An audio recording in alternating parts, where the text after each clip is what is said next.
नमस्कार, मैं निरुद्ध कुमार सुधांशु स्याही ब्लू रविवारीय पुस्तक वार्ता में आपका स्वागत करता हूँ। स्याही ब्लू रविवारीय पुस्तक वार्ता की इस छठी श्रृंखला में आज हम चर्चा करने जा रहे हैं डॉक्टर रमेश पोखरियाल निशंक के कहानी संग्रह खड़े हुए प्रश्न पर। हमारे साथ जो चर्चाकार मौजूद हैं उनमें डॉक्टर देविक रमेश, जो कि दिल्ली विश्वविद्यालय के मोतीलाल नेहरू कॉलेज हिंदी विभाग में रहे और प्राचार्य पद से रिटायर हुए हैं। इन्होंने बाल रचनाओं पर अपनी लेखनी चलाई है। सुप्रसिद्ध साहित्यकार हैं और इनके बारे में बता दें कि इनके नाम में देविक लगा हुआ है, जो कि दिल्ली विश्वविद्यालय कवि करके इन्होंने एक संस्था बनाई थी, वो विशेषण के रूप में जुड़ा हुआ है। डॉक्टर ओम प्रकाश शर्मा, जो कि प्रोफेसर हैं और परमार चेयर के अध्यक्ष हैं शिमला विश्वविद्यालय में, वो हमारे साथ जुड़े हुए हैं। डॉक्टर राम किंकर पांडे जी, जो कि हिंदी विभाग में हैं, वो हमारे साथ जुड़े हुए हैं। और डॉक्टर दर्शन पांडे, जो कि दिल्ली विश्वविद्यालय के शिवाजी कॉलेज में एसोसिएट प्रोफेसर हैं और वो आज के कार्यक्रम का संचालन कर रहे हैं।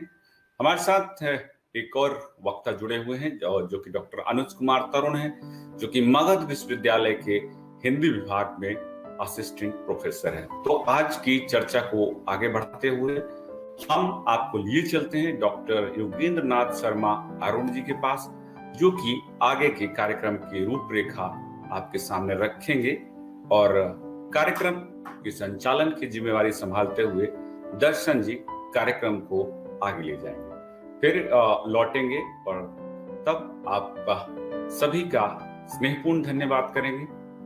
तब मैं फिर से एक बार आप लोगों का स्वागत करता हूं और कार्यक्रम की शुरुआत के लिए अब मंच में डॉक्टर योगेंद्र नाथ शर्मा अरुण जी को सौंपता हूं। कहानी संकलन का विमोचन हमारे यशस्वी प्रधानमंत्री रहे अटल बिहारी वाजपेयी जी ने दिल्ली में किया था और पहली ही कहानी से अटल बिहारी वाजपेयी जी इतने प्रभावित हुए थे कि उन्होंने उस समय युवा रमेश पोखरियाल निशंक को यह आशीर्वाद दिया था कि तुम साहित्य के क्षेत्र में एक ध्रुव तारे की तरह चमकोगे।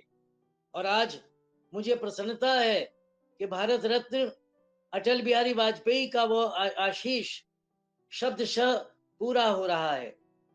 आज की इस चर्चा में हमारे अध्यक्ष हैं प्रोफेसर देविक रमेश जी, जो मेरी ही तरह पूर्व प्राचार्य हैं लेकिन मुझसे बहुत आगे हैं। साहित्य अकादमी का समग्र बाल साहित्य पर सम्मान उन्हें 2 वर्ष पूर्व मिल चुका है। स्वनाम धन्य साहित्यकार हैं, समीक्षक हैं, कवि हैं, कहानीकार हैं। आज अध्यक्ष के रूप में उन्हें पाकर हम गदगद हैं। मेरे दूसरे वक्ता परमार पीठ के हिमाचल प्रदेश विश्वविद्यालय से पधारे डॉक्टर ओम प्रकाश शर्मा हैं। मैंने उनकी ख्याति सुनी है, आज प्रत्यक्ष रूप में उन्हें देखूंगा और उनके विचारों को सुनकर मुझे प्रसन्नता होगी। हमारे दूसरे वक्ता हैं डॉक्टर राम किंकर, जो छत्तीसगढ़ से हिंदी की सेवा करने वाले हमारे मित्र हैं। एक राम किंकर जी को मैं श्रद्धा के साथ प्रणाम किया करता था, रामचरितमानस के विद्वान पंडित राम किंकर जी रहे हैं और आज जिन राम किंकर जी को मैं सुनूंगा वो हिंदी के समर्पित विद्वान के रूप में आज हमारे साथ जुड़ रहे हैं। कुमार विमलेंदु जी के लिए बताया गया कि वो संभवतः हमारे साथ किसी तकनीकी कारण से भी न जुड़ सके, लेकिन मगध विश्वविद्यालय से जो हमारे मित्र जुड़ रहे हैं उनका हम स्वागत करते हैं। और दर्शन पांडे, जो शिवाजी कॉलेज दिल्ली में एसोसिएट प्रोफेसर हिंदी विभाग में हैं, वो आज के हमारे इस कार्यक्रम का संचालन करेंगे। मित्रों, बहुत संक्षेप में मैं बता देना चाहता हूं कि हिमालय विरासत न्यास हमारा उत्तराखंड में एक ऐसा न्यास है जो साहित्य के संवर्धन के लिए समर्पित है। ये न्यास चूंकि उत्तराखंड हिमालय का है, इसीलिए इस न्यास ने ये भूमिका अपने कंधों पर ली है कि हिमालय पुत्र रमेश पोखरियाल निशंक के समग्र साहित्य को हम प्रति रविवार विद्वानों के साथ बांट कर समीक्षा करके जन जन तक पहुंचा सकें। आज छठा संस्करण हमारा है। पहली दौड़ में हम लोगों ने कहानी संकलन लिए हैं और आज का जो कहानी संकलन है, खड़े हुए प्रश्न, अपने आप में बहुत महत्वपूर्ण है, बड़े प्रश्न खड़े करता है।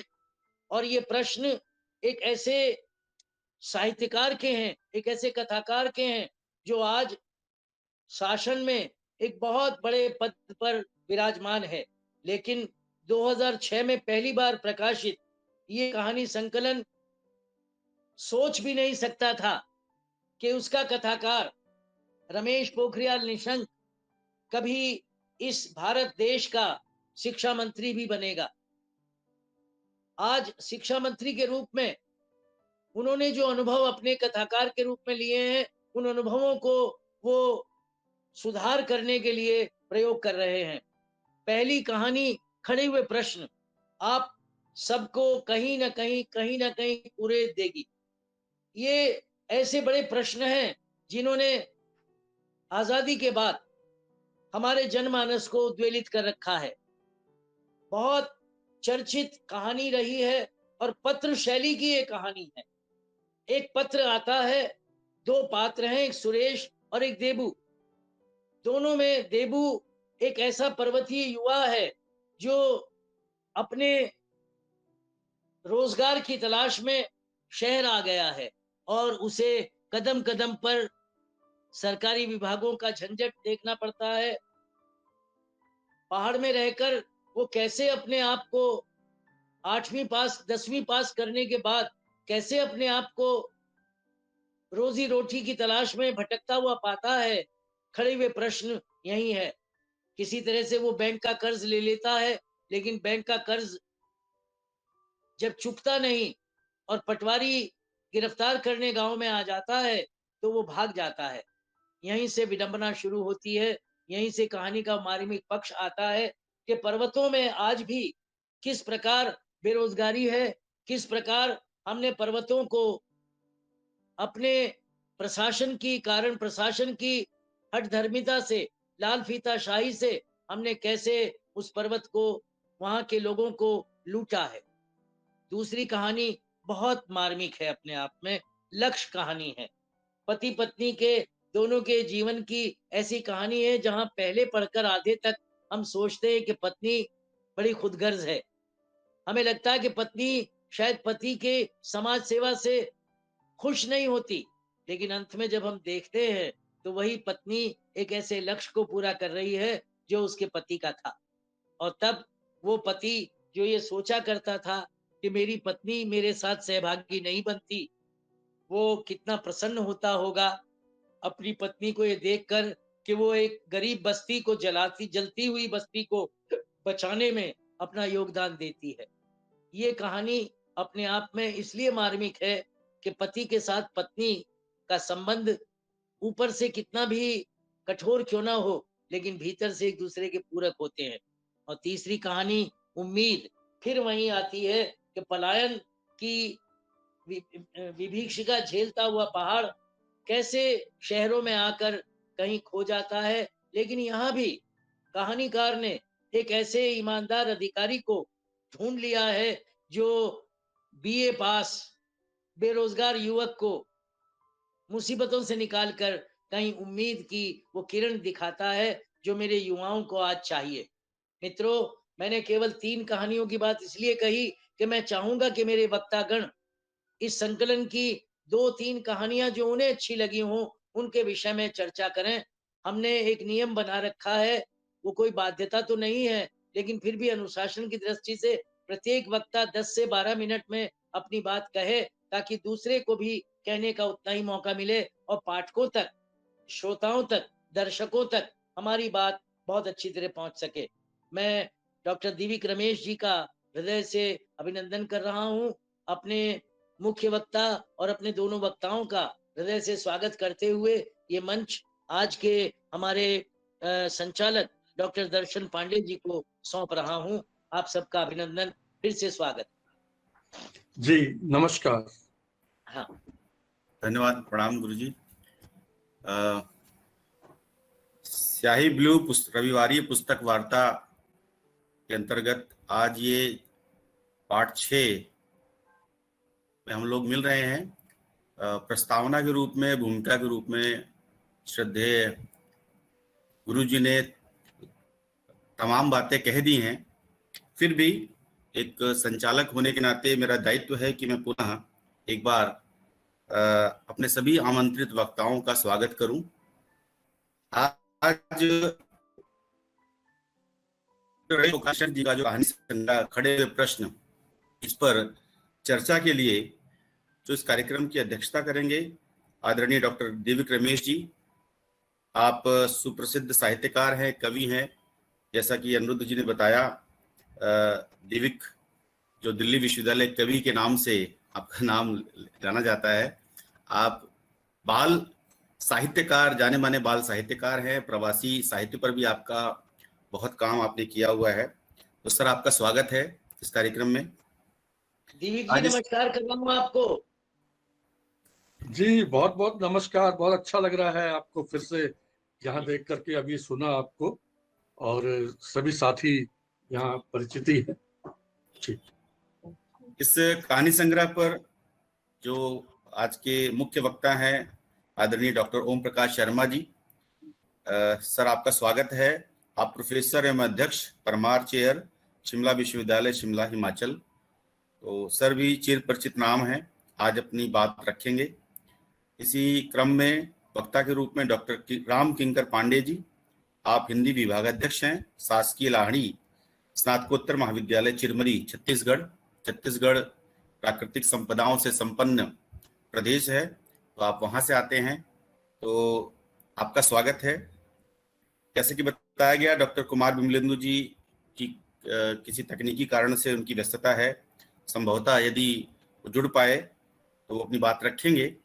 इसके अलावा हमारे साथ मगध विश्वविद्यालय से डॉक्टर अनुज कुमार तरुण जी जुड़े हुए हैं।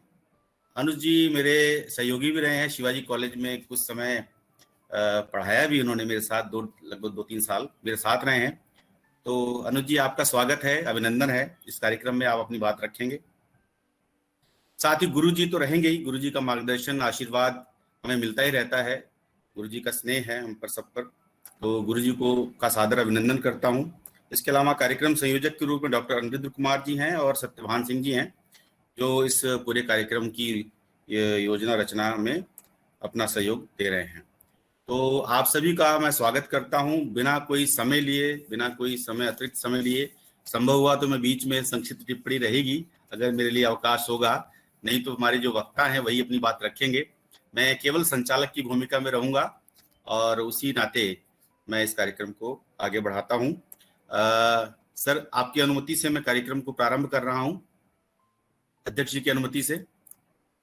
जी स्वागत है। जी जी जी, धन्यवाद सर। तो बस ये बात बता दीजिए जो अरुण जी ने शुरू में कहा कि प्रत्येक वक्ता जो है 10-12 मिनट में अपनी बात जरूर समेट लें, ताकि और अन्य वक्ताओं को भी पर्याप्त समय रहे अपनी बात में। जी जी बिल्कुल सर, जैसा आपने कहा, तो सभी वक्ता अपना समय निर्धारित करते हुए ध्यान रखेंगे, क्योंकि हमें ये कार्यक्रम 1 घंटे के भीतर जो है, लगभग 1-1.25 घंटे के अंदर समाप्त करना है। जैसा कि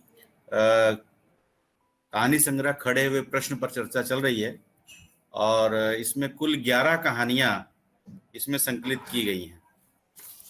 और इन कहानियों में जो विषय लिए हैं निशंक जी ने, उन विषयों में आप देखिए जो वैविध्य मिलता है, खासतौर पर जो बेरोजगारी की समस्या है, जो पलायन की समस्या है।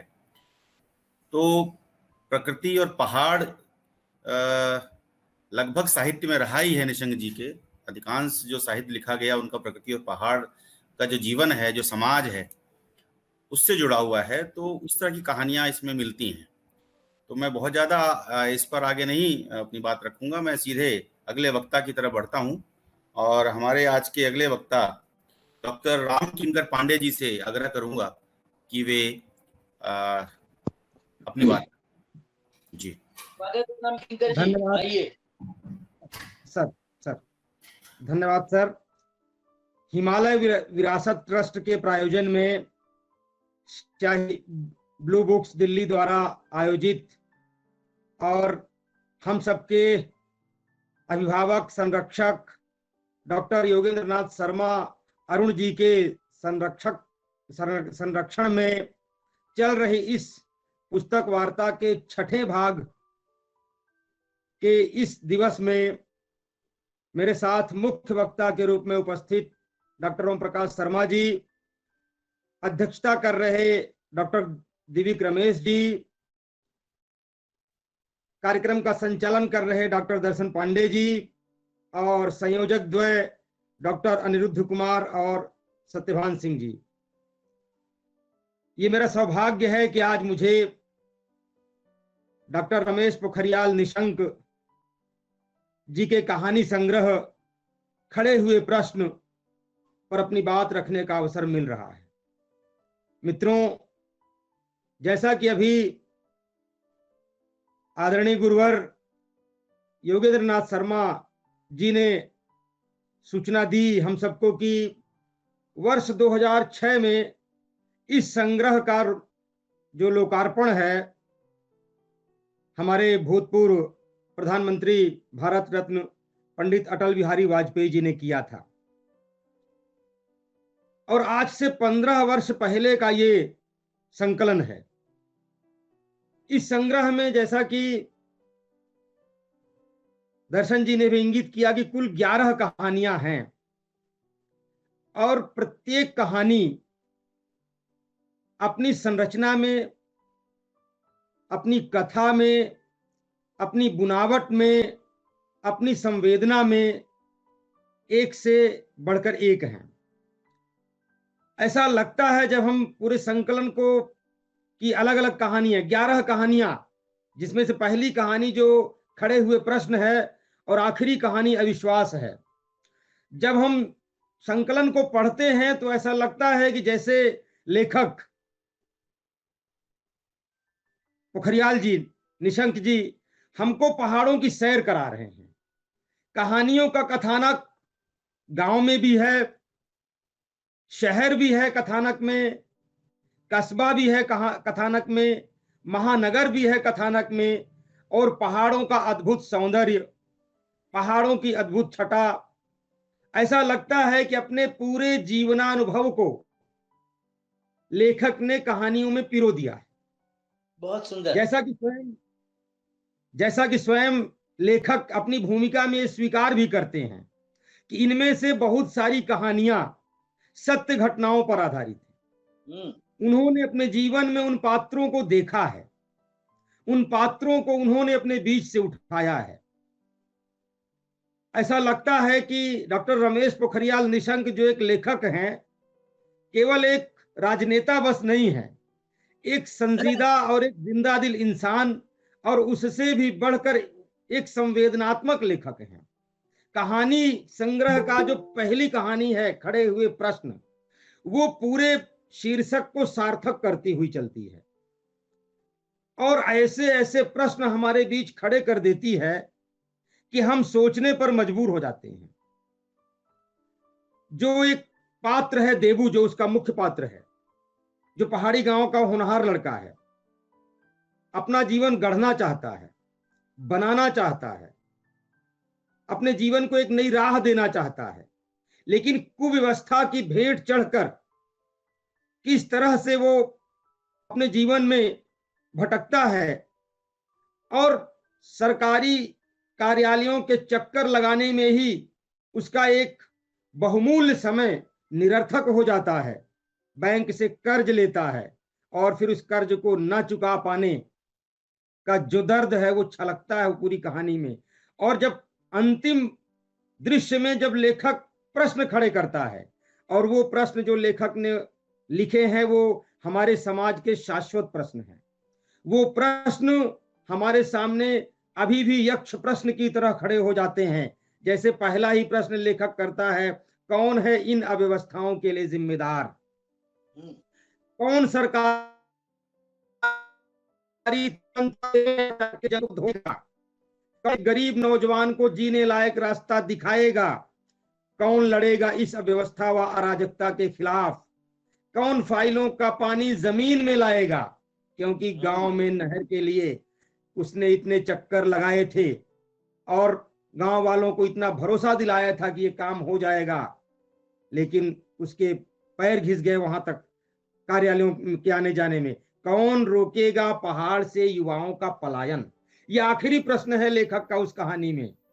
और जो पहाड़ी जीवन है, क्योंकि स्वयं लेखक उस पहाड़ी क्षेत्र से आते हैं, डॉक्टर रमेश पोखरियाल निशंक उसी वातावरण में पले बढ़े हुए लेखक हैं। वो पहाड़ के युवाओं का दर्द जानते हैं। दिल्ली महानगर में हमें, बॉम्बे में, कलकत्ता में तमाम पहाड़ी युवक मिलते हैं जो छोटे मोटे कामों को करके और अपने घर का और अपने जीवन की जिम्मेदारियों का निर्वहन करते हैं। वो पलायन के कारण ही वहां गए हुए हैं। यदि वहां बेहतर रोजगार की संभावनाएं होती, इस दर्द को, इस पीड़ा को, इस अनुभव को लेखक ने बहुत करीब से देखा है। और ये खड़े हुए प्रश्न इस कहानी संकलन का जो शीर्षक भी है, पहली कहानी भी है, वो न केवल पहली कहानी के शीर्षक को सार्थक करता है, बल्कि वो संपूर्ण संग्रह को हमारे सामने एक विषय वस्तु के रूप में रख देता है। और हम आगे जब पढ़ने के लिए जाते हैं, अन्य कहानियों की ओर हम बढ़ते हैं, तो ऐसा लगता है कि जैसे लेखक अपने समाज में, अपने बीच में, उन लोगों के बीच से गुजर रहा है और वो पात्र हमें अपने चारों तरफ संघर्ष करते हुए दिखाई देते हैं। दूसरी कहानी जो लक्ष्य है, वो एक बड़े लक्ष्य की कहानी है।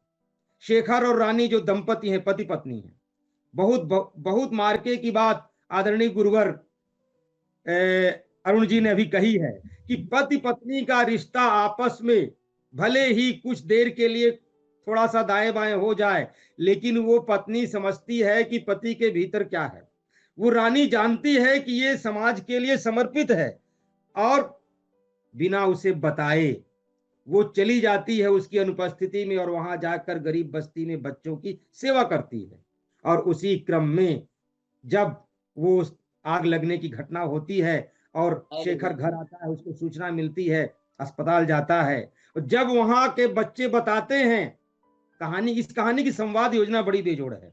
पति पत्नी के बीच का संवाद जो है कहानी के पूर्वार्ध में, और फिर कहानी के उत्तरार्ध में जब वो अस्पताल जाता है, कहानी की संवाद योजना ऐसे गढ़ी गई है, ऐसा लगता है कि लेखक ये संवाद कहीं खड़े होकर सुन रहा था और सुनते हुए उसने उसको लिख लिया। और जब शेखर को ये पता चलता है वहां जाकर कि इसने तो कितने बड़े बड़े काम कर दिए मेरी अनुपस्थिति में रानी ने, मैं तो इससे झगड़ा हुआ, मनमुटाव हुआ, बोलचाल बंद हुई और मैंने उस बस्ती में जाना बंद कर दिया। जब उसे पता चलता है कि रानी का उस बस्ती से इतना लगाव हो गया कि वहां जाकर वो शिव चाचा के बेटी की शादी चंदा से करवाती है, एकत्रित करके चंदा, पैसे की दिक्कत न हो, भरत चाचा का सफल ऑपरेशन करवाती है, दिल्ली भाई के बच्चे की जान बचाती है, और आज ये घटना में बच्चों की जान बचाते बचाते वो स्वयं घायल हो गई थी। ये मानवीय संवेदनाओं की वो कहानी है जहां हम देखते हैं कि कुछ लोग अपने कामों का ढिंढोरा पीटते हैं समाज सेवा के नाम पर, बड़े बड़े संगठन बनाकर, लेकिन ऐसे रानी और शेखर जैसे व्यक्ति भी हमारे समाज में हैं जो न केवल ढिंढोरा पीटने में विश्वास नहीं रखते, बल्कि चुपचाप जाकर वहां जनसेवा करते हैं। भारतीय संस्कृति में ऐसे ही जनसेवकों की स्थिति रही है। हमारे यहाँ कोई भी जनसेवा का कार्य बैनर लगाकर, पोस्टर लगाकर, डफली बजाकर, लोगों को सूचना देकर नहीं किए गए हैं। हम लोग तो गांव के लोग हैं, जानते हैं गांव में कैसे सह अस्तित्व और साहचर्य का भाव रहता था, और उस सह अस्तित्व और साहचर्य के भाव की पूरी भावधारा लेखक रमेश पोखरियाल की कहानियों में हमें देखने को मिलती है। कई कहानियों का जो अंत है, जैसे जो आगे अगली कहानी है उम्मीद कहानी का जो अंत है वो उम्मीद जगाता है। विषय की कहानी है।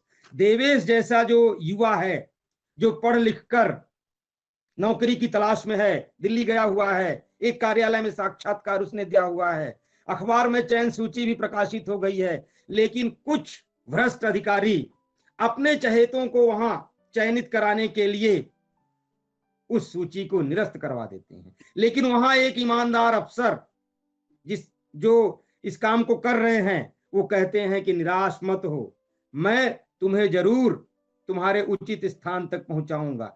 ये उम्मीद की एक किरण जगाता है, आशा की एक किरण जगाता है। और लेखक, जैसा कि इसका शीर्षक ही रखते हैं, उम्मीद, तो उम्मीद और आशा जो हमारे यहाँ एक बहुत बड़ा भाव रहा है, हमारी संस्कृति में, हमारी भावभूमि में, हम कभी निराश नहीं होते हैं। कठिन से कठिन दर्शन भैया, जब मेरा समय हो जाएगा मुझे टोक दीजिएगा। आप ध्यान रख लीजिए स्वयं। सर जी, सर सर सर सर जी जी जी, आप 2 मिनट और बोलिए। Sir sir sir. तो इस तरह से जब कहानी अपने गठन में आगे बढ़ती है, और जब हम देखते हैं कि कहानी में वो बिंदु आते हैं, तो केवल निराशा का भाव नहीं है, एक उम्मीद की किरण भी है। और जो लेखक होता है, उसका कर्तव्य ही होता है कि वो केवल हमें निराशा के गर्त में ढकेल कर उन जगहों पर न छोड़ दे जहां से हमें कोई रास्ता न दिखाई दे, बल्कि उम्मीद की एक किरण, उम्मीद की एक रोशनी जलाए वो। और समाज में कुछ ऐसे तत्वों की, कुछ ऐसे पात्रों की रचना और सर्जना भी आवश्यक होती है, जो हमारे समाज को आगे की ओर ले जाएं और एक नया रास्ता, एक नई चीज दिखाएं उन्हें। एक अगली कहानी है जो मैं पढ़ रहा था, अविश्वास कहानी, जो पूरा का पूरा उसमें गांव का ऐसा चित्रण किया है लेखक ने। सरपंच के चुनाव से लेकर के और पिथौरागढ़ की पूरी वो कथा है। और उसका जो पात्र विशन है, उस पात्र की जब एक स्थिति ऐसी आती है कि गांव का वो नायक बनकर उभरता है, लेकिन वह नायक गांव के कुचक्र में, गांव के कुछ ऐसे लोगों के साथ मिल करके उसकी भाभी, जिसे वह सरपंच बना देता है। इसीलिए कभी कभी जो योग्य व्यक्ति है, उसे योग्य पद पर समय मिलते स्थान ग्रहण कर लेना चाहिए। विशन अपनी भाभी को सरपंच बनवा देता है, और उसकी भाभी ही बाद में गांव वालों से मिलकर गांव में सारे गलत कार्यों को संरक्षण देने लगती है। और तो और एक दिन वह बहाने से उसे बुलाती है और उसके ऊपर आरोप लगा देती है कि इसने मेरे साथ दुराचार करने का प्रयास किया, और गांव के लोगों से उसे मार पीट करके और फिर उसको जेल और तमाम चीजें, उसमें कहानी में घटनाक्रम परिवर्तित होते हैं। बहुत जल्दी जल्दी कहानी में घटनाएं बदल जाती हैं, और एक होनहार युवक जो उस गांव की दशा और दिशा को बदल सकता था, गांव के दबंगों और कुचक्र में फंसकर किस तरह से अपने जीवन में पराजित महसूस करता है स्वयं को, लेकिन वह संघर्ष का रास्ता अपनाता है, उसका संघर्ष रंग लाता है। और लेखक अंत में हमें सूचना देते हैं कि उसके संघर्ष से वह गांव को समुन्नत बनाता है। तो कुल मिलाकर के जो और कहानियां भी हैं, जैसे उत्सर्ग कहानी है, उत्सर्ग कहानी में जो प्रकृति का चित्रण किया है लेखक ने, जब हम कहानी को पढ़ते हैं तो ऐसा लगता है कि हम उत्तराखंड में बैठ गए हैं, हम उत्तराखंड की पहाड़ की वादियों पर चल रहे हैं, हम उन गलियों की सैर कर रहे हैं। जो उसमें कार्तिकेय है, जो एक पत्रकार की भूमिका में है, और वो जिस जगह पे चाय पीने के लिए रुकता है और जिस काका से मिलता है, और वो काका के माध्यम से उनके जीवन की जब पूरी कथा सुनता है, और बताते हैं काका की कैसे उनके साथ, उनके बेटे के साथ दुर्घटना हुई थी। कहानी की आखिरी 2 लाइन पढ़ूंगा मैं, और उत्तराखंड की बहुत सारी चीजें हमको मिल जाएंगी। काका के माध्यम से लेखक कहलवाते हैं, बाबू साहब, राज्य मिलने के बाद जो उम्मीदें थी, उन उम्मीदों पर खरे नहीं उतरे। हमारे लोग आज भी हताश और निराश हैं, अपना राज्य मिलने के बाद भी वही फटे हाल हैं। ये एक पात्र का कथन है कहानी में, और हम इस कथन के माध्यम से देख सकते हैं पूरी की पूरी स्थिति को। और अन्य कहानियां भी हैं जिन पर बाद में चर्चा हो सकती है, और मुझे लगता है कि मैंने अपने समय में अपनी बातें कह ली हैं। बहुत छोटे छोटे सूत्र वाक्य भी जो लेखक ने दिए हैं, वो कोटेशंस जैसे हमारे बीच में आते हैं। जैसे अभिशप्त कहानी का एक कोटेशन है, कुदरत भावनाओं की परवाह नहीं करता। ऐसे बहुत सारे हैं भाषा में, अपने संगठन में, अपनी रचना में सभी कहानियां बेजोड़ हैं। एक राजनेता का इस तरह से कहानियों को लिखना, और उससे पता चलता है कि वो कितने मानवीय संवेदनाओं से जुड़े हैं। बहुत बहुत आभार, और आदरणीय गुरुदेव को सादर प्रणाम करता हूं। सभी का धन्यवाद। बहुत बहुत धन्यवाद राम किंकर जी आपको। जी जी सादर प्रणाम सर, आशीर्वाद बना रहे। बहुत बहुत धन्यवाद राम किंकर जी। आपने खड़े हुए प्रश्न कहानी संग्रह की कुछ कहानियों के आधार पर अपनी बात रखी है। निश्चित रूप से समय बिल्कुल सीमित है, और हम बहुत ज़्यादा इस पर ज़्यादा देरी न करते हुए, ये सच्चाई है कि निशंक जी की जो कहानियां हैं इस पूरे कहानी संग्रह में, वो संघर्ष की कहानियां हैं, और उस पर पर्याप्त विमर्श की आवश्यकता है। और प्रत्येक रचनाकार जो है जिस युग या जिस परिवेश में रहता है, वो उस युग और परिवेश को जीता है और उससे प्रभावित भी होता है निश्चित रूप से। और निश्चित एक साहित्यकार होने के नाते अपने परिवेश को और अपने समय को कहीं ना कहीं अपने साहित्य के माध्यम से प्रभावित करने का प्रयास भी करता है। तो ऐसा निशंक जी के साहित्य के बारे में भी हम कह सकते हैं। और अभी पूर्व वक्ता ओम प्रकाश शर्मा जी हमारे साथ जुड़ चुके हैं। मैं क्योंकि बीच में व्यवधान आ गया था तकनीकी रूप से, मैं पुनः आग्रह करता हूँ कि सर अपना व्याख्यान पूरा करें। जी हाँ, मैं अपनी बात वहीं से आगे करता हूँ। अब आप आवाज आ रही है मेरी? जी जी बिल्कुल सही आ रही है। हाँ बोलिए। ठीक है ठीक है। निशंक जी की मैं संक्षेप में 2 ही बातें रखना चाहता हूँ इन कहानी संग्रह के ऊपर। जो 9 कहानियां मैंने अभी पढ़ी, वास्तव में जो पात्र निशंक जी की इन कहानियों में और कथानकों में विराजमान है, विद्यमान है, वो हमारे पहाड़ के ऐसे नामों को संकेतित करते हैं जिसमें हम बहुत आनंद और अपनत्व महसूस करते हैं। जैसे शोभनु काका, गोपी, पीरमू, मोहन, सूरजू, ऐसे इसी तरह के जो राजू, जिनको हम कह सकते हैं कि छोटे छोटे परंतु अपनत्व से भरे ऐसे कथानक में उन्होंने पात्रों का चयन किया है। वो निशंक जी की बहुत महत्वपूर्ण गहरी सोच को संकेतित करता है, मैं ऐसा मानता हूँ। वास्तव में जो सबसे महत्वपूर्ण कहानी मैं पढ़ रहा था, नियति।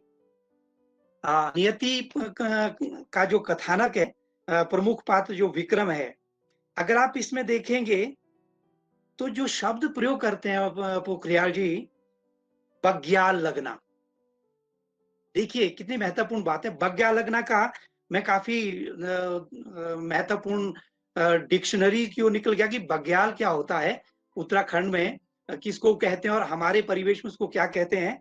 कि आवाज चली जाना, अगर कोई बड़ा शौक लग जाता है, तो ऐसा कुछ उन्होंने उस शब्द का चयन किया जो हमारे परिवेश और हमारे संस्कृति का महत्वपूर्ण क्या कहते हैं, परिवेश में ऐसे असंख्य शब्द है, वो हमारी पारंपरिक शब्दों की शैली को, बोलियों की शैली को संकेतित करते हैं, ऐसा मुझको लगता है। और दूसरा कि जो नियति हमारे पहाड़ों की है, कि हमने एक ऐसी बयार वर्तमान संदर्भ में आरंभ कर दी है कि पहाड़ों को तोड़ करके, काट करके हमने अपने लिए कई तरह के समस्याएं खड़ी कर दी है।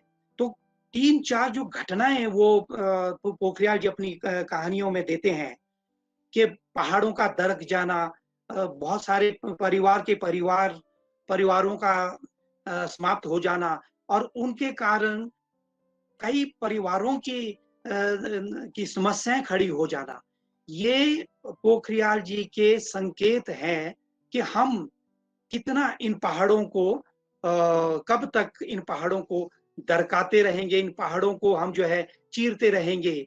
ये संकेत भी पोखरियाल जी अपने इन कहानियों के माध्यम से, पात्रों के माध्यम से हम तक पहुंचाने का प्रयास करते हैं। और खासकर मैं अपनी बात उसके बाद में समाप्त करता हूँ कि जो धारचूला से लेकर के जो पहाड़ियां हैं, उन पहाड़ियों के एक प्रकृति के सौंदर्य के साथ साथ वहां की समस्याओं को भी पोखरियाल जी छोड़ते नहीं है। चाहे वो कितनी ही क्या कहते हैं, हमारे परिवेश की जो विडंबनाएं हैं, उनको भी वो संकेतित करते हैं, प्रश्नों में खड़ा करते हैं। हम समझते हैं कि जैसा भी पूर्व हमारे किंकर पांडे जी ने बड़ी सुंदर बात कही है, मैं बहुत अभिभूत हुआ हूँ उस बात से, कि जहां पर वो प्रश्न खड़े करते हैं, उन्हीं प्रश्नों में ही हमारे लिए एक नवीन ऊर्जा आती है। उस नवीन ऊर्जा को कौन कह सकता है? हमारा कौन सा पाठक किस प्रकार की ऊर्जा की अपेक्षा करता है? मैं समझता हूँ पोखरियाल जी ने अपने कथानकों में जिन पात्रों का चयन किया है, वे पात्र ही हमें नवीन ऊर्जा की ओर ले जाने का प्रयास करेंगे। ऐसा कि मैंने वक्तव्य में प्रारंभ में ही कहा था कि अब इतिहास अपने आप को स्वयं दोहराता है कि पलायन यद्यपि गांवों से पहाड़ों से शहरों की था, अब हम हिमाचल में देखते हैं, धीरे-धीरे हम अनुभव करते हैं अपने गांव की ओर। अब धीरे-धीरे वो शहर पलायन गांव की ओर हो जाए। जो खंडर पड़े घर है, लोग उसकी सुध लेना प्रारंभ कर दिया है। तो ये मैं समझता हूँ कि रमेश पोखरियाल जी ने जो इतने वर्ष पूर्व ये जो कहानियां लिखी है, वो अब धीरे-धीरे हमारे उन युवाओं की ओर संकेत करती है कि नहीं, हमारा आनंद तो हमारा उसी परिवेश में है जहां हमारे सुंदर भवन है, सुंदर हमारी पहाड़ी शैलियों के घर है और परिवेश है। ऐसा मेरा मानना है। और मैं अपनी बात विनम्रता पूर्वक जनों के समक्ष रखी। अभी अभिनंदन, धन्यवाद जी। बहुत बहुत धन्यवाद सर।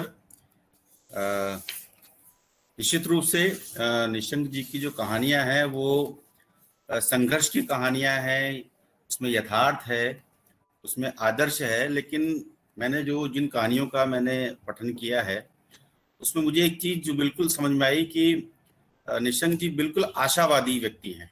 उनकी कहानियां जो है वो बिल्कुल कहीं भी जो पात्र हैं बेशक यथार्थ से टकराते हैं, वो संघर्ष करते हैं, लेकिन कहीं भी वो आशा का दामन नहीं छोड़ते हैं।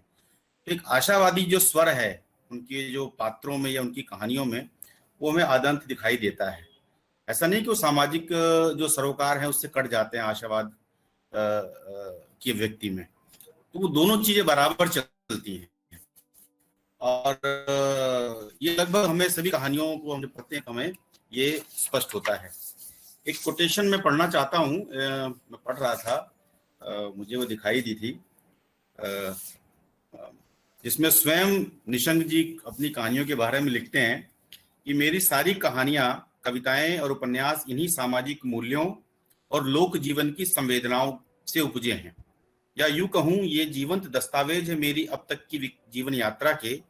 हालांकि अपनी रचनाओं में मैंने देवभूमि उत्तराखंड की समृद्ध संस्कृति व गौरवशाली गाथाओं समेत यहाँ की पौराणिक, धार्मिक, सामाजिक परिवेश व परंपराओं से भी पाठकों को अवगत कराने की कोशिश की है। दिल की गहराइयों में हिलोरे लेती देश प्रेम की भावनाओं को व्यक्ति दी है, लेकिन साहित्य सृजन एक तरह से मेरा जुनून है। तो जो एक सामाजिक जो सरोकार होता है, उस सरोकार की बात स्वयं यहाँ पर कहानीकार करते हैं।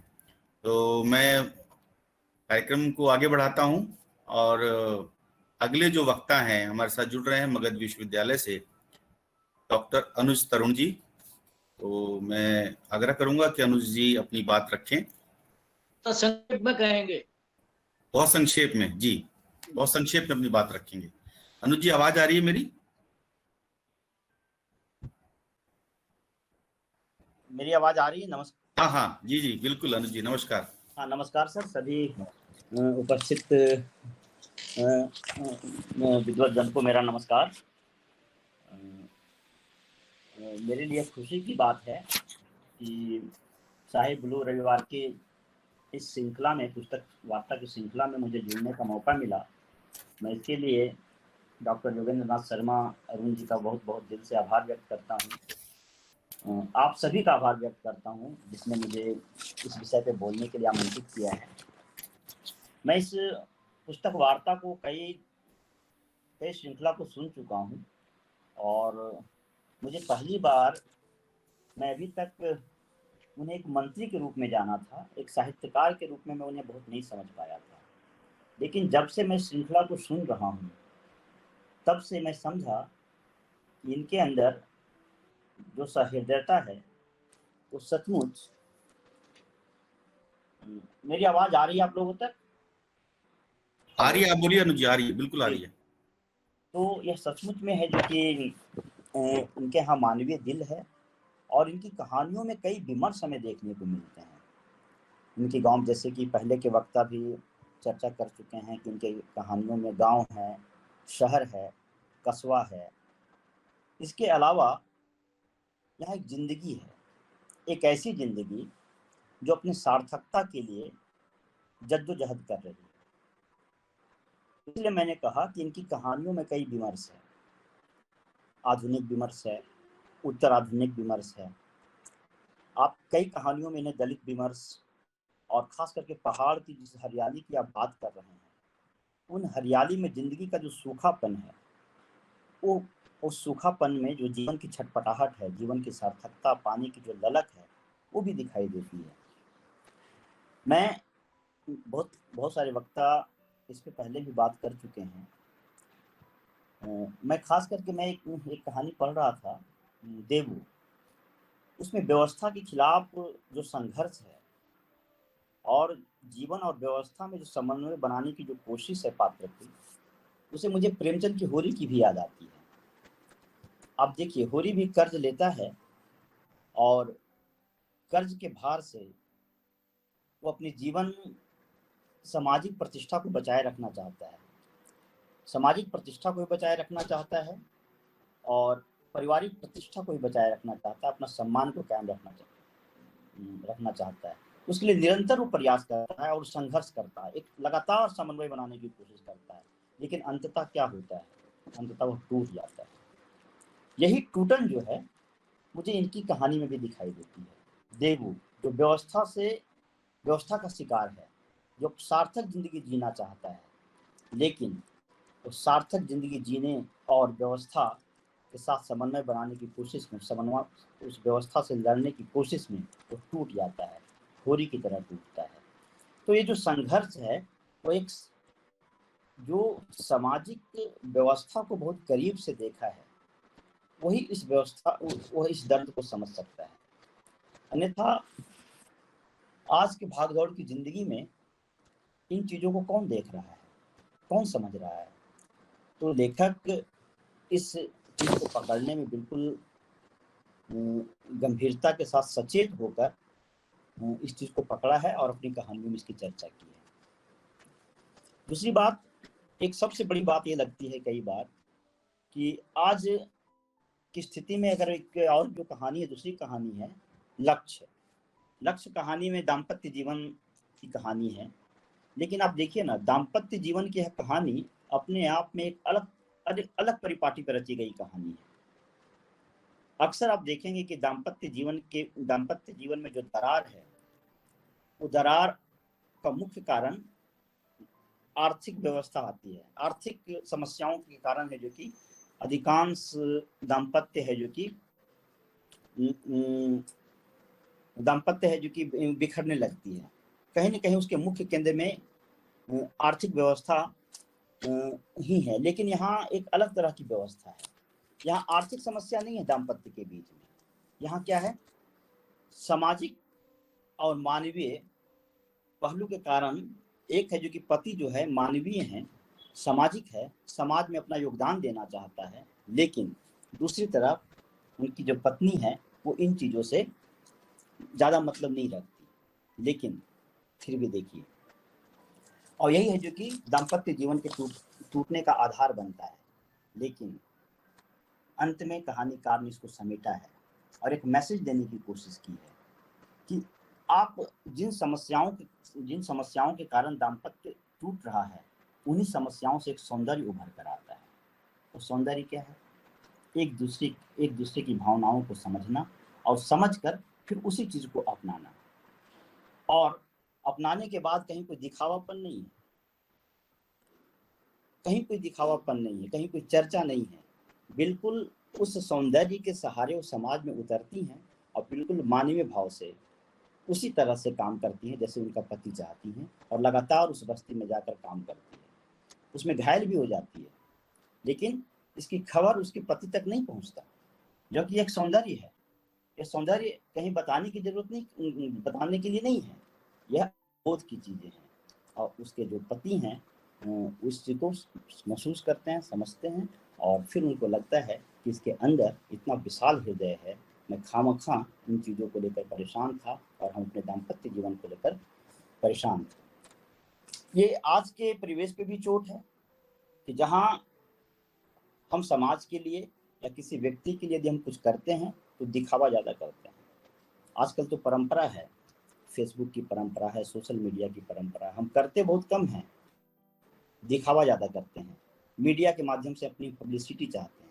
हमें इस कहानी से यह भी सीखनी चाहिए कि देखिए, दाम्पत्य जीवन जो दोनों के जीवन में इतनी बड़ी दरार आ गई थी, फिर उस दरार को भरने के बाद अगर वो समाज सेवा करती हैं, आम आदमी के बीच में अपना जीवन का बहुमूल्य समय देती हैं, लेकिन कहीं कोई दिखावा नहीं है, कहीं कोई शोबाजी नहीं है, कहीं कोई एक्सपोज नहीं करना चाहती, चुपचाप मानवीय भाव से सेवा करती है, तो एक हमें बहुत बड़ा मोरल भी मिलता है कि यदि हम किसी को सेवा करें तो कहीं उसमें दिखावा ना करें।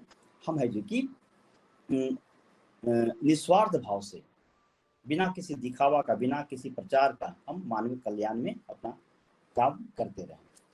तो एक दो तीन कहानी थी जिसको मैंने पढ़ा, मुझे ज़्यादा समय नहीं मिला था, और चूँकि आपने मुझे बांध दिया है कि ज़्यादा नहीं बोलना है, ऐसे बोलने के लिए तो बहुत सारी चीज़ें हैं, कई सारे विमर्श हैं इस पर, चूँकि जिस पे इतने कम समय में चर्चा नहीं किया जा सकता।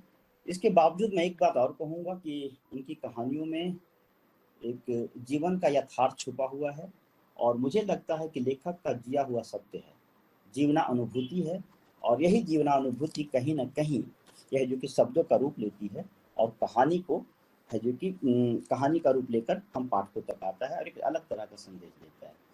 तो मैं अपनी बात यही खत्म करता हूँ, बाकी आप अगले वक्ता को। बहुत धन्यवाद, बहुत धन्यवाद आपका। जी धन्यवाद अनुज जी, बहुत ही कम समय में आपने बात रखी है, बहुत ही सार्थक रूप से। तो निश्चित रूप से मैं भी कहानियों को मैंने पढ़ा, तो निश्चित रूप से जो कहानियों का जो कथा तंतु है बहुत ज़्यादा विस्तार कहानियों में नहीं है, छोटी छोटी कहानियाँ हैं, लेकिन इन छोटी छोटी कहानियों में जो कथाकार का जो गहराई है जीवन अनुभव की, वो हमें देखने को मिलती है। जो एक गहरी संवेदनशीलता है वो हमें इन कहानियों में दिखाई देती है। निश्चित रूप से निशंक जी एक चिंतनशील कथाकार हैं, चिंतनशील रचनाकार हैं, एक जागरूक हैं, क्योंकि राजनीतिक रूप से और सामाजिक रूप से, सांस्कृतिक रूप से तमाम जो क्षेत्र हैं वो लगातार उसमें उनकी सहभागिता है, सक्रियता है, तो वो सारी की चीजें जो है उनके साहित्य में भी दिखाई देती है।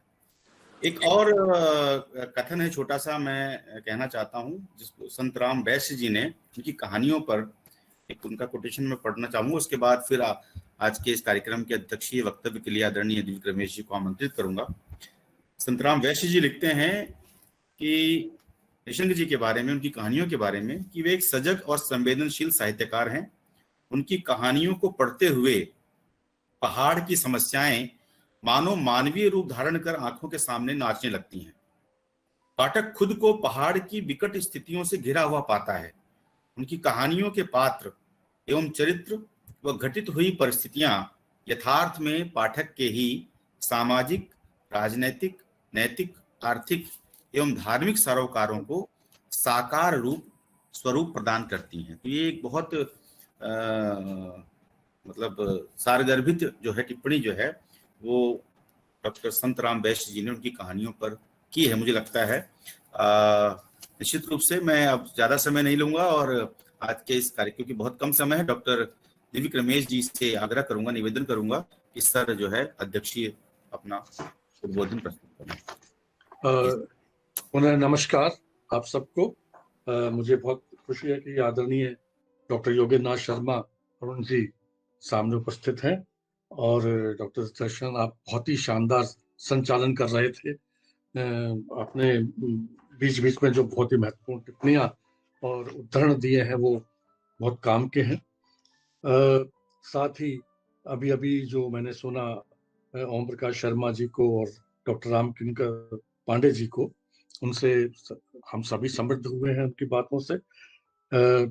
साथ ही अनिरुद्ध जी और सत्यभान सिंह जी जुड़े हुए हैं ही, ये संयोजक हैं, आयोजक हैं। और शाही ब्लू बुक्स हिमालय विरासत ट्रस्ट का मैं आभारी हूँ। मैं जानता हूँ समय बहुत तेजी से निकल रहा है। सबसे पहले तो मैं कहना चाहूंगा कि बहुत ही सटीक ढंग से 2-3 कहानियों के माध्यम से डॉक्टर अरुण जी ने एक तरह से बीज वक्तव्य दिया या प्रस्तावना दी, जिसके और बहुत सही है। और मुझे लगा कि प्राय सभी वक्ताओं ने जो पहली कहानी है खड़े हुए प्रश्न, जिस पर के आधार पर कहानी संग्रह का शीर्षक भी है, उस पर अपनी बात रखी। और वो कहानी निश्चित रूप से इस संग्रह की बहुत ही अच्छी और कहानी जगत की उपलब्धि के रूप में उसे माना जा सकता है। ओम प्रकाश शर्मा जी ने भी जो अपनी बातें रखी, जिसमें महत्वपूर्ण बात ये उन्होंने कही कि पहाड़ों की नियति, पहाड़ों की जो आपदाएं हैं, पहाड़ों का जो सौंदर्य वो तो आता ही है, लेकिन भाषा की दृष्टि से, शब्द चयन की दृष्टि से भी इन कहानियों का अपना महत्व है। देखिए, जब भी कोई रचनात्मक रचना पे हम बात करते हैं तो उसका जो कथान है, उसका कथ्य वो तो होता ही है, लेकिन उसको जो एक बड़ी रचना बनाता है, उसका जो शिल्प है, उसकी जो भाषा शैली है, आदि आदि, उसकी क्या तैयारी होती है रचनाकार की, उस तरफ भी विद्वानों का ध्यान जाता है और जाना चाहिए भी। उन्होंने बहुत सही कहा कि बोलियों से और मैं स्वयं जब पढ़ रहा था इन कहानियों को, सारी कहानियां मैंने पढ़ी हैं, इनके पात्रों के नाम तो है ही हैं, लेकिन वो परिवेश से आएंगे, लेकिन साथ ही जिन शब्दों का इन्होंने उठाया है बोलियों से, यानी स्थानीय शब्दावली को जो लिया है, वो बहुत ही कहानियों को सक्षम बनाते हैं व्यक्तिगत दृष्टि से भी। डॉक्टर रामकिंकर पांडे ने बहुत ही सटीक ढंग से इन कहानियों के कथानक पर अपने विचार व्यक्त किए और सही कहा। स्वयं निशंक जी ने कहा है कि सत्य पर आधारित ये कहानियां हैं, और इतने सारे प्रश्न ये कहानियां उभार करके लाती हैं, लेकिन वो केवल प्रश्नों तक ही सीमित नहीं रहते, उन प्रश्नों के उत्तर भी कहीं ना कहीं साथ साथ वहीं की वहीं निहित भी हैं। गांव के बेहतर रोजगार की समस्या हो, या सबसे बड़ी समस्या तो यह है पलायन की, वो पहली कहानी में भी और भी जगह है। और ये समस्या आज से नहीं, हमेशा से रही है कि हम एक जगह से दूसरी जगह खुशी से जाए अलग बात है, लेकिन पलायन बस क्यों जाए, हम मजबूर होके क्यों जाए? जाहिर है कि इसलिए जाते हैं कि वहां पर वो चीज नहीं है जो चीज होनी चाहिए। और ये एक बहुत बड़ा प्रश्न भी है जिसकी तरफ निशंक जी ने ध्यान दिलाया और रामकिंकर जी ने उसको रेखांकित किया है। इसी प्रकार से उन्होंने लक्ष्य कहानी के बारे में बहुत अच्छी बात की, और सचमुच में संवाद योजना बेजोड़ है। जिन कहानियों में संवाद आते हैं वो खींचते हैं आपको अपनी तरफ और जीवंत बनाते हैं पूरे परिवेश को, परिदृश्य को। फिर कहीं पर भी नहीं लगता कि कहीं चीजें जो है वो बहुत ज्यादा वोकल हो रही हैं, बहुत ज्यादा दिखावे जैसी लग रही हो, या अपनी बातों को बड़े असहज ढंग से कहा जा रहा हो, ऐसा कहीं नहीं है। और उम्मीद कहानी क्या, ये डॉक्टर दर्शन पांडे जैसे कहा और लोगों ने भी कहा कि अंततः एक आशा, एक उम्मीद पूरी कहानियों में ही है। ये असल में किसी भी रचनाकार की एक दृष्टि होती है, एक विजन होता है, वो हमेशा किसी न किसी रूप में आएगा। सामाजिक सरोकार, यथास्थितियां, विद्रूपताएं, आपदाएं, तमाम बाधाएं, तमाम विसंगतियां, विडंबनाएं, उन पर तो निगाह जाती है, लेकिन मनुष्य तो तभी है ना जब उसके बीच से विकल्प, उसके बीच से उम्मीद और आशा को जगाए रखे, और ये इन रचनाओं में मिलता है। ये बहुत सही बात कही गई। मुझे अच्छा लगा कि यहाँ एक और कहानी जिसको मैं महत्वपूर्ण मानता हूँ इस संग्रह की, अविश्वास, उसकी ओर भी डॉक्टर रामकिंकर पांडे जी ने संकेत किया। और ये भी बात सही कही कि सूत्र वाक्य जगह जगह मिल जाते हैं। अनुज तरुण ने कहा कि इसमें तरह तरह के विमर्श मिलते हैं, और लक्ष्य कहानी पे तो उन्होंने विस्तार से कहा, और साथ ही एक ऐसे जीवन की कहानियां हैं जो अपनी सार्थकता के लिए जद्दोजहद कर रही है। कुल मिला के मैं सोचता हूँ कि बहुत महत्वपूर्ण चर्चा रही है इस संग्रह पर। देखिए, निशंक जी से मेरा कोई व्यक्तिगत परिचय नहीं है, लेकिन मुझे इतना याद आ रहा है कि सालों साल पहले उन्होंने, उत्तराखंड में थे, अब मंत्री थे या पता नहीं मुख्यमंत्री थे क्या थे, अब याद नहीं आ रहा है मुझे, लेकिन उन्होंने अपने 2 संग्रह मुझे भेजे थे डाक से, और मुझे बड़ा अच्छा लगा था। कविता संग्रह मैं ढूंढ रहा था, मैं घर बदला तो बहुत सारी चीजें इधर उधर हो गई हैं, वो संग्रह शायद हो गए, तो उनकी कविताओं को मैंने तब पढ़ा था, और एक बार टकरा गए थे यूं ही पुस्तक मेले में, तो मैंने याद दिलाया था, भाई आपने तो मुझे वो कविता संग्रह, तब तो मैं पता ही नहीं था कि आप राजनेता या बड़े इस राजनीति में आ जाएंगे, लेकिन एक लेखक के रूप में, जैसे हम लोगों के पास जो हमसे, चाहे वो हमारे अनुज है, प्रतिभाशाली है, भेजते ही हैं, थोड़े वरिष्ठ जो आप होने लगते हैं तो रचनाएं भेज, तो उन्होंने संकलन, वो मैं ढूंढता रह गया, वो संकलन मुझे मिले नहीं, लेकिन ये जान के मुझे बड़ी खुशी हुई है कि बहुत संख्या बहुत बड़ी है इनकी, और कविता में भी और गद्य में भी, दोनों में बराबर लिखते हैं। और यही नहीं, बल्कि आपको जान के प्रसन्नता होगी कि इस बार तो उनका नाम साहित्य अकादमी पुरस्कार के उसमें भी था, चयनित हो पाई थी उनकी पुस्तक, विचार विमर्श की जो पुस्तक है उनकी। तो बहरहाल, और ये एक संयोग है कि डॉक्टर अरुण ने बताया कि इस संग्रह का 2006 में लोकार्पण हुआ, और आदरणीय अटल बिहारी वाजपेयी जी ने किया था।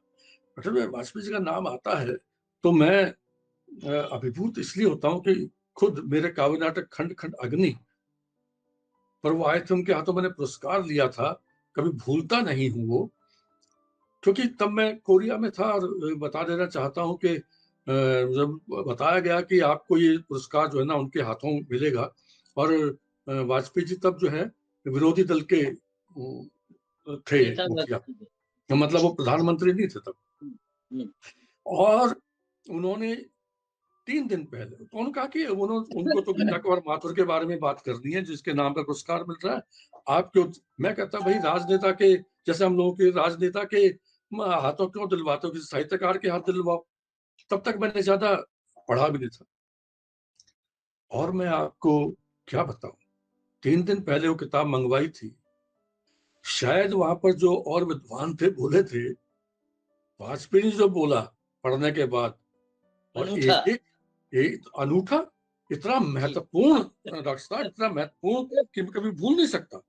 और यही नहीं, उसके साथ मैं जोड़ के बता दूं कि उसके बाद मैं प्राचार्य हुआ और वाजपेयी जी प्रधानमंत्री हो गए, और वाजपेयी जी ने कुछ लेखकों को अपने यहाँ निवास पे बुलाया चाय पानी पर, और तब तक मेरा कविता संग्रह आ गया था, छोटा सा हस्तक्षेप, और वो जो है बुलाया तो कर्सी भी कहती थी भाई प्रधानमंत्री बुला रहे हैं, तो हम लोग गए। एक तो उनका वो रूप देखा कि एक एक आदमी से मिलते थे और पूछते थे कि ये सब ठीक अच्छा है ना, ये भी ले वो भी खाओ वगैरह वगैरह, वो तो है ही। तो मैंने जो है उनको अपना वो संग्रह दिया था, छोटा सा हस्तक्षेप, 2000 में आया था वो। मैंने कहा ये आया, अरे आप, मुझे याद आ रहा है। मैंने कहा याद तो मुझे रहेगा हमेशा कि आपके हाथों मैंने वो पुरस्कार दिया था। कहते नहीं नहीं मुझे याद है। और आप अरुण जी बताइए कि हम लोग तो प्राचार्य अपने कामों में डूबे रहते हैं शिक्षा जगत में, हमें इतनी फुर्सत नहीं है कि भाई राजनेताओं के, और राजनेता भी एक बार काम आ गए और बड़े हो गए तो कहाँ उनको संपर्क करना आसान होता है। बहरहाल लगभग 1 महीने बाद मेरे पास पत्र आया और मेरा पीए लेके आया, कहते कि प्रधानमंत्री कार्यालय से आया है। हाँ। पहले तो मैं खटका, कोई एडमिशन के लिए होगा या किसी और चीज के लिए होगा, तो लेकिन मैंने खोला तो दंग रह गया। वो पत्र मैंने अभी भी लगा रखा है यहाँ पर जी। और उन्होंने मेरे संग्रह को पढ़ करके उस पर अपनी राय लिखी। जी। मेरे ख्याल में दुनिया में भारत के प्रधानमंत्री से ज्यादा व्यस्त कोई नहीं होता जी। और एक प्रधानमंत्री आपकी रचना को पढ़ भी रहा है और पढ़ करके फिर उस पर प्रतिक्रिया भी लिख रहा है, तो हम लोगों से भी नहीं निपटता कई दफा, और अपराध बोध से भर जाते हैं कि यार हम तो इतने बड़े नहीं है, और वो लोग कैसे करते। बड़े अच्छे ढंग से वो लिखा। कहने का मतलब यह है कि ऐसे मैं हमेशा कहता हूं कि प्रशासन में हो या कहीं हो, अगर आपके भीतर कोई रचनाकार है तो कम से कम आपकी मनुष्यता को, आपके मनुष्य को वो नहीं मरने देता। वह आप कुछ काम न भी कर पा रहे हो तब भी कर ले जाते हैं। मुझे इन कहानियों में किशन जी की बिल्कुल एक दृष्टि संपन्न मुझे वो लगे। पूरी कहानियों से आप देख लीजिए, वो विजनहीन नहीं है, दृष्टि संपन्न लगे। देखिए शमशेर जी कहा करते थे, वो भी आते तो पहाड़ों से ही थे, और रेणु जी के बारे में सब जानते हैं कि मैला आंचल के बारे में बहस होती रही कि आंचलिक उपन्यास है, एक स्थान विशेष का है। इन कहानियों को भी आप कह सकते हैं पूरी तरह से कहानियां पहाड़ों के जीवन से रची बसी है, वो वैसे उपजी है। लेकिन ये वहीं तक सीमित नहीं है, ये कहानियां पूरी मनुष्यता से जुड़ती है कि अंततः ये मनुष्य के जीवन, मनुष्य के भाव, मनुष्य की जो दिक्कतें हैं, मनुष्य की जो जिजीविषा है, उनको सामने लाती है। अब क्योंकि जो उनके जीवन के अनुभव के दायरे में जो आया, तो वहीं से पात्र आएंगे, वहीं से परिवेश आएगा, वहीं से घटनाएं भी आएंगी। अब बहुत सही कहा डॉक्टर देशपांडे की कहानियां बहुत विस्तृत आकार की नहीं है, और मुझे ये अच्छा लगा कि भाषा पर इतनी पकड़ है निशंक जी की कि वो व्यर्थ नहीं करते, वो बेकार के विस्तारों में बेकार जाते हैं, जहां बात सीधी सीधी लग गई, छू गई आपको, बात खत्म हो गई। तो इन कहानियों में आप देखिए जो एक और कहानी इसमें दीनू जैसा आप देखिए ताकत देता है रचनाकार, शब्दों, बोलियों और अपने परिवेश को और पात्रों को ला करके, ऐसे ऐसे पात्रों को ढूंढ करके उन पात्रों को देता है। दीनू को हम कैसे भूल सकते हैं, दीनू कहानी के पात्र को कैसी स्थितियों से गुजरता है, वो अपाहिज दिखने वाला पात्र कैसे भूल सकते हैं। फैक्ट्री में काम करते करते जो घायल हो जाता, तकदीर में हिमांशु को आप देखिए कि खेतों में काम करता है तो विकल्प ले आते हैं, यानी जो नहीं मिलता आपको जीवन में, अगर कोई चीज नहीं, बहुत बार होता है नहीं मिलता, तो ये थोड़ी वहीं की वहीं खप जाइए, वहीं की मर जाइए, और रास्ते भी है। ये जो विजन है, ये जो दृष्टि है, ये बड़ी काम की दृष्टि होती है, और लेखकों के पास अगर ये हो जाए तो फिर सही मायने में वो कहानियां हमें बल और ताकत भी देती है। अब इसी प्रकार से इसमें एक कहानी में देख रहा था जिसमें और कुछ नहीं तो वो चित्रकार बन जाता है, और अब इतने यानी ये सोच है, एक चीज जो घट रही है, एक चीज वो घटते घटते किस सकारात्मकता की ओर ले जाती है आपको, ये बहुत बड़ी बात होती है। वो बड़ी बात इन कहानियों में मौजूद है। मैं एक कहानी का अंत की तरफ जाते हुए जरूर जिक्र करूंगा, जिसकी तरफ दिनकर जी ने भी ध्यान दिलाया था। वो कहानी निश्चित रूप से अपने ढंग से, इसमें पहली कहानी और बीच में कुछ कहानियां नियति वगैरह, जिसमें पहाड़ों का देखिए सौंदर्य भी लाते हैं सामने ये, और विपदाएं भी लाते हैं, भूस्खलन हो, दुर्घटनाएं हो, वो भी लाते हैं, और पहाड़ी जीवन कितना दूभर हो सकता है और पहाड़ी जीवन का कितना बड़ा सौंदर्य हो सकता है, दोनों तरफ निगाह है। उसके बीच में से ये अपनी बात निकाल कर लाते हैं। लेकिन एक कहानी अविश्वास आती है, जिसके दो तरफ मैं वाक्य पढ़ता हूं और आप समझ जाएंगे कि ये इनका जो ठीक है राजनीति में जो कद है, लेकिन वहीं से इनका जो है ना पता चलेगा कि किस प्रकार से इनका जो साहित्यकार है वो भी कम ऊंचाई रखने वाला नहीं है। वो अलग बात है, मूल्यांकन तो होते रहते हैं, हम सब जानते हैं और होगा भी। अब देखिए, दो ही चीजें आप बताता हूं।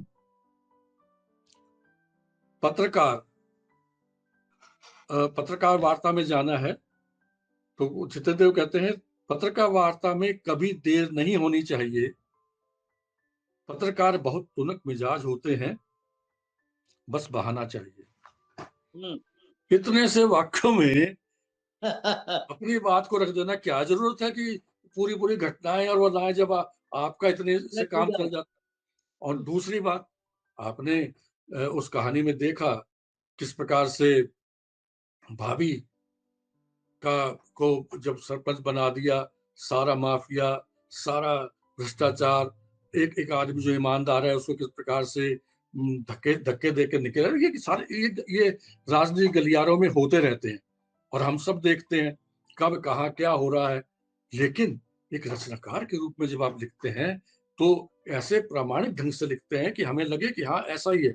अब दूसरी बात देखिए, केशव कहता है राजनीति बहुत खराब होती है, अति महत्वाकांक्षा भी आदमी को कितना गिरा देती है, कुछ कहा नहीं जा सकता। पूरी राजनीतिक परिवेश पे जो टिप्पणी है, केशव का जो ये कथन है, ये सामने ना जाने क्या क्या खोल देता है, कितना खोल देता है। इस तरह जो है ये पूरी ये कहानी, दो कहानियां तो निश्चित रूप से शीर्षक कहानी और अविश्वास, बाकी कहानी कौन, ये दो कहानियां तो अवश्य पढ़ी जानी चाहिए। और इस बात का सबूत है कि संग्रह के 3 संस्करण हो चुके हैं, तो इसका अलग पढ़ा गया ये 2006 में, 8 में और 15 में। और अंत में मैं स्वयं, अब देखिए हम सब तो बोल ही रहे हैं, लेकिन रचनाकार स्वयं भी समझता है, रचनाकार की वो भूमिका बहुत महत्वपूर्ण है जी। ये कहानियां साक्ष्य हैं जनजीवन के सामने खड़े सामाजिक आर्थिक सहित तमाम व्यवस्थाओं के प्रश्नों की। दूसरी बात, अधिकांश कहानियां सत्य घटनाओं पर आधारित है। तीसरी बात, कानून व्यवस्था का प्रश्न, पारंपरिक संबंधों का विषय, दैवीय आपदा, प्राकृतिक सौंदर्य, बेरोजगारी, बेगारी, छोटी छोटी बातों से बर्बाद होते परिवार, अधिकारों का दुरुपयोग, स्वार्थ में डूबी राजनीतिक महत्वाकांक्षा आदि इस कहानी को। ये तो इसको पढ़ने के बाद ही पता चल जाता है, और फिर जब हम सचमुच से पढ़ते हैं कहानियों को, ये तो सारी बातें वही से, यानी बहुत विवेकशील, बहुत चिंतक भी है। रचना, अपनी ही रचनाओं को भी कितना समझते हैं, ये उनकी भूमिका से पता चलता है। बहरहाल मैं मानता हूँ कि एक बहुत ही सार्थक चर्चा हुई है कहानी संग्रह पर, और कहानी संग्रह के माध्यम से और भी कहानी का जो परिवेश, हिंदी कहानी का, उसके संकेत भी हमें मिले हैं, चाहे वो प्रेमचंद का होरी सामने आया हो, और कोई सामने आया हो। लेकिन ये मैं समझता हूँ कि देखिए, बहुत बार ये होता है कि पद को देख करके बातें की जाती है, बहुत बार